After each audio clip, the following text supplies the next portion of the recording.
ఏపీలో కూటమి ప్రభుత్వం అధికారంలోకి వచ్చి ఏడాది అవుతోంది. గత ఏడాది జూన్ 4న వచ్చిన ఎన్నికల ఫలితాల్లో రాష్ట్రంలోని అన్ని ప్రాంతాల్లో కూటమి ప్రభుత్వం ఘన విజయం సాధించింది. వైసీపీకి కంచుకోటగా చెప్పుకునే రాయలసీమలో సైతం ఏకపక్ష విజయం సాధించింది కూటమి. వైసీపీ కీలక నేతలు సైతం ఓడిపోయారు.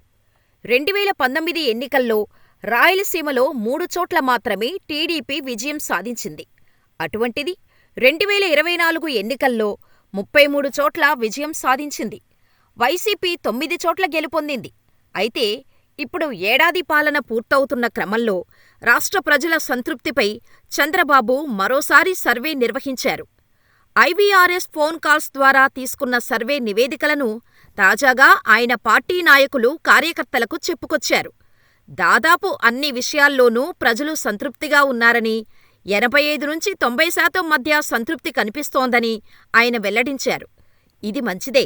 ఏ ప్రభుత్వమైనా తన పాలనకు సంబంధించి మార్కులు వేసుకోవటం, ప్రజలు ఏమనుకుంటున్నారు అనేది తెలుసుకోవటం ద్వారా మరింత మెరుగైన పాలన అందించేందుకు, మరింత మెరుగైన విధానాలను తీసుకువచ్చేందుకు అవకాశం ఉంటుంది.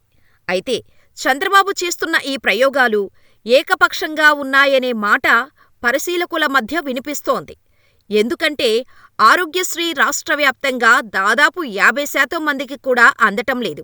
కానీ తాజా సర్వేలో ఆరోగ్యశ్రీపై ఏకంగా 92% మంది సంతృప్తితో ఉన్నారని చంద్రబాబు చెప్పారు. అదేవిధంగా ఇతర సంక్షేమ పథకాలు విషయాన్ని తీసుకుంటే అందరూ ఆనందంగా ఉన్నారని, 80% మంది సంతోషంగా ఉన్నారని చెప్పుకొచ్చారు.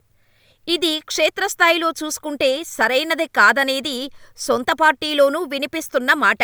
ఎందుకంటే సాధారణంగా ప్రజల్లో ఉన్న అసంతృప్తిని తగ్గించేందుకు ప్రభుత్వాలు అనేక కార్యక్రమాలు నిర్వహిస్తాయి. ఈ పరంగా చూసుకున్నప్పుడు చంద్రబాబు కూడా ప్రయత్నం చేస్తున్నప్పటికీ వాస్తవాన్ని విస్మరిస్తున్నారని మాట వినిపిస్తోంది. ఉదాహరణకు ఏ పని కావాలన్నా రాష్ట్ర స్థాయిలో చేతులు తడపందే పనులు కావటం లేదని సొంత పార్టీకి చెందిన కార్యకర్తలు, అభిమానులు, సానుభూతిపరులు కూడా బహిరంగంగానే వెల్లడిస్తున్నారు. కానీ తాజా సర్వేలో మాత్రం 85% మంది అసలు అవినీతి లేదని చెప్పారని సర్వే చేసి చెప్పినట్టు చంద్రబాబు చెప్పుకొచ్చారు. ఇక ఆస్పత్రుల్లో నిర్వహణ అత్యంత అధ్వానంగా ఉందని 4 రోజుల కిందట టీడీపీని బలపరిచే ఒక ప్రధాన పత్రిక ఆధారాలతో సహా బయటపెట్టింది. కానీ తాజా సర్వేలో 80% మంది ఆస్పత్రులలో నాణ్యమైన వైద్యం అందిస్తున్నారని, ఆస్పత్రుల్లో మౌలిక సదుపాయాలు అద్భుతంగా ఉన్నాయని తేల్చి చెప్పినట్టు చంద్రబాబు ప్రకటించారు.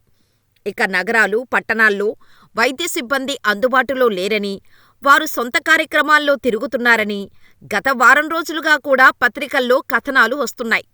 తాజాగా కూడా ఒక వైద్యురాలు ఆస్పత్రుల్లోనే నిద్రపోవటం, ఆ సమయంలో పేషెంట్లకు వైద్యం అందకపోవటంతో ఓ చిన్నారి మృతి చెందిన ఘటన రాష్ట్రంలో చోటు చేసుకుంది. అయినా దీనిపై సంతృప్తి 90% ఉందని సర్వే చెప్పినట్టు చంద్రబాబు తేల్చి చెప్పేశారు. ఇక ఇసుక విషయానికి వస్తే ఇది సాధారణ ప్రజలకు అందుబాటులో లేదనేది అందరికీ తెలిసిన విషయం. కానీ ఇసుకపై ఏకంగా 79% మంది సంతోషంగా ఉన్నారని చంద్రబాబు చెప్పుకొచ్చారు. అదేవిధంగా రేషన్ పంపిణీ వాహనాలు నిలిపివేయటంపై 90% మంది, దీపం 2 పథకంపై ప్రజలు సంతోషంగా ఉన్నారని చంద్రబాబు చెప్పారు. వాస్తవానికి ఈ రెండూ కూడా చాలా తప్పు అనేది క్షేత్రస్థాయిలో వినిపిస్తున్న మాట. రేషన్ డోర్ డెలివరీ లేని కారణంగా పంచాయతీలు, అదేవిధంగా నగరపాలక సంస్థలోని మారుమూల ప్రాంతాల్లో ప్రజలు ఇబ్బందులు పడుతున్నారు. 2-3 కిలోమీటర్ల దూరంలో ఉన్నటువంటి ఇళ్లకు వాళ్లు మోసుకొని వెళ్లాల్సిన పరిస్థితి ఏర్పడింది. ఇక ఈ సర్వే రిపోర్టులలో ఆర్టీసీ విషయానికి కూడా మంచి మార్కులు వచ్చాయని చెప్పుకొచ్చారు చంద్రబాబు. ఏకంగా ఆర్టీసీ సౌలభ్యంపై 90% మంది ప్రజలు సంతోషంగా ఉన్నారని చెప్పారు. కానీ ప్రైవేటు రంగాన్ని ఆర్టీసీ డామినేట్ చేయలేకపోతుండటం ప్రధానంగా చర్చనీయాంశం. ఇప్పటికీ పల్లెల్లో, అటు పట్నాల్లో కూడా ఆర్టీసీ సేవలు పెద్దగా ఆశించినంత స్థాయిలో అయితే లేవనేది వాస్తవం. అన్ని విషయాల్లోనూ సర్వే రిపోర్టులు ఒక రకంగా, క్షేత్రస్థాయిలో ప్రజల అభిప్రాయం మరొక రకంగా ఉండటం గుర్తించవచ్చు.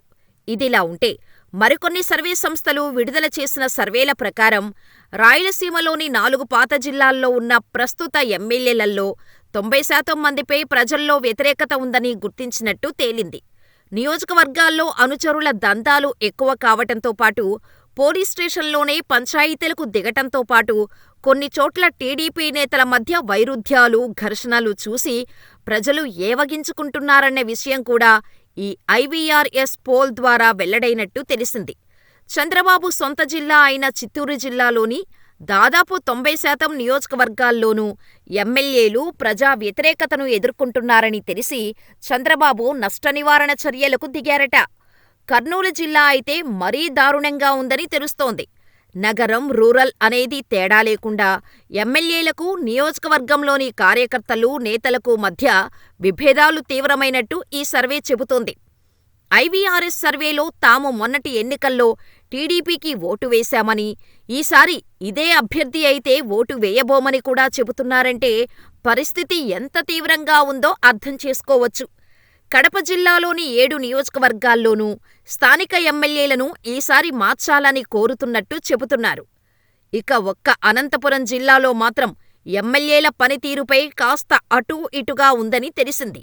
3-4 ఎమ్మెల్యేలను మినహాయించి మిగిలిన ఎమ్మెల్యేలకు మంచి మార్కులు పడ్డాయట. నెల్లూరు జిల్లాలో అయితే దాదాపు 6 నియోజకవర్గాల్లో వ్యతిరేకత ఏర్పడిందని, ఎమ్మెల్యేలు పనులు చేయకపోగా నియోజకవర్గాల్లో ప్రజలకు అందుబాటులో లేకపోవటం కూడా వ్యతిరేకతకు ఒక కారణంగా చెబుతున్నారు. ఇసుక, మద్యం, బార్లు ఇలా అన్ని వ్యాపారాల్లో ఎమ్మెల్యేలు, వారి అనుచరుల దందాలతో పాటు రియల్ ఎస్టేట్ వ్యాపారంలోనూ చేతులు పెడుతుండటంతో ఎమ్మెల్యేలపై ఏడాదికి జనంలో వ్యతిరేకత ఎక్కువగా ఉంది. ప్రజలకు ఇచ్చే పింఛన్ సమయంలోనూ పెద్దగా రెస్పాన్స్ రాకపోవటానికి ఇదే కారణమని అంటున్నారు. రహదారులను అభివృద్ధి చేసినా, పరిశ్రమలను నెలకొల్పుతున్నా ఎమ్మెల్యేలపై ప్రజల్లో కనపడుతున్న వ్యతిరేకత చంద్రబాబును ఆలోచనలో పడేసినట్టు కనిపిస్తుందంటున్నారు. అందుకే త్వరలో సమావేశం పెట్టి ఎమ్మెల్యేలను నేరుగా దుమ్ము దులిపేయాలని చంద్రబాబు నిర్ణయించుకున్నట్టు తెలుస్తోంది.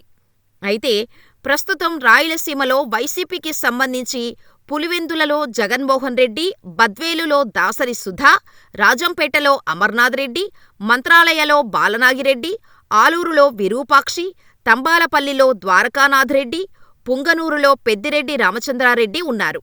వీరంతా వచ్చే ఎన్నికల నాటికి పదిలంగా ఉంటారని సర్వే చెబుతోంది. అయితే దీనిపై కూటమి పార్టీలు పెదవి విరుస్తున్నాయి. సర్వే నమ్మదగినదిగా లేదు అని కొట్టిపారేస్తున్నాయి. లోలోపల మాత్రం కూటమి పార్టీల శ్రేణులకు బెంగ వెంటాడుతోందని చెప్పవచ్చు.